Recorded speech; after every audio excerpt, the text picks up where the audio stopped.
My mother grew up on the reserve. She did not have a good childhood. She was moved from home to home to home on reserve, and where she was treated horribly and physically and sexually abused in those homes. At the age of 14, my mom left the reserve. She would have been just around 20, 21 years old with 3 children under 3 years old.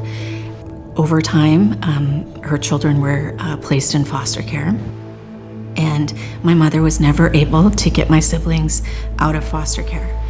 It seemed like there was always one more hoop that she had to go through.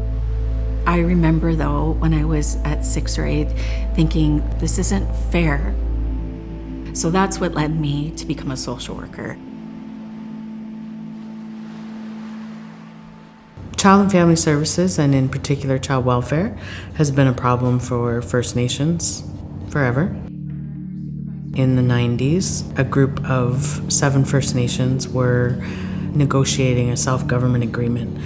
And as part of that, the frontline grassroots community workers were meeting on a regular basis talking about child welfare. Even though the self-government agreement failed to ratify in the mid-2000s, those communities said Child and Family Services is still really important. We are losing too many children. We are not having enough input to how they are providing those services. We're going to continue as a collective to pursue Child and Family Services for ourselves.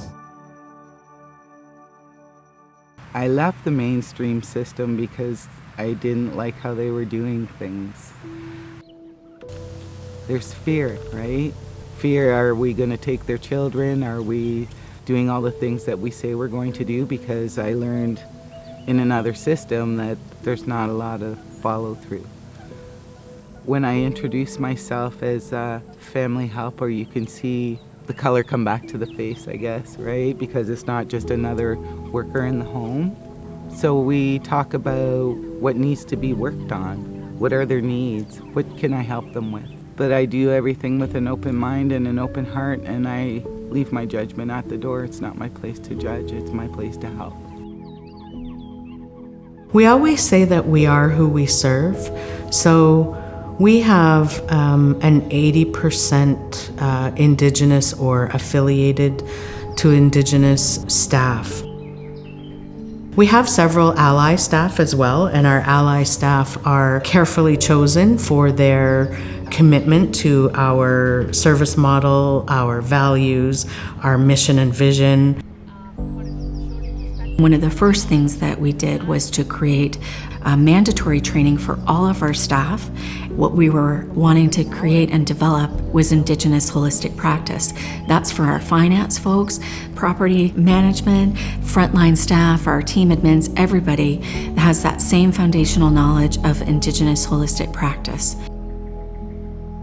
We have elder knowledge keepers who really provide a lot of guidance, not only to the children, youth, and families, but to the staff, the supervisors, managers, and senior leaders, the directors of the organization.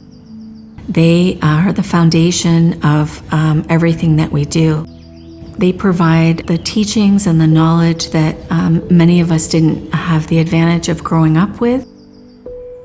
When we encounter issues within a family or within staff teams, we will call upon circle facilitators to help dispute resolve. Sitting in circle allows us all to be equal. And the circle process provides an opportunity for every voice to be heard. The expectation is that we all acknowledge each other as equals. Family is extremely important to me. I grew up in and out of the system. I come into this work with that understanding that fear, understanding that not being heard.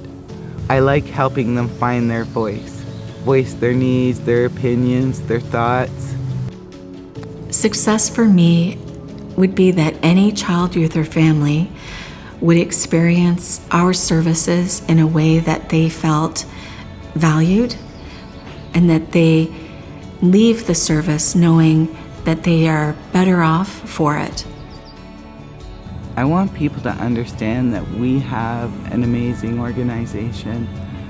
We have so many amazing programs to support our families, our children, and our youth for their well-being as not just individuals, but whole families.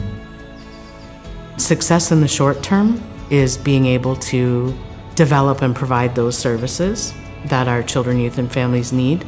In the long term, that they don't need them anymore. That the systemic inequities, that the impacts of colonization, that the intergenerational trauma will be healed, and that we will be much more well and not need child protection services.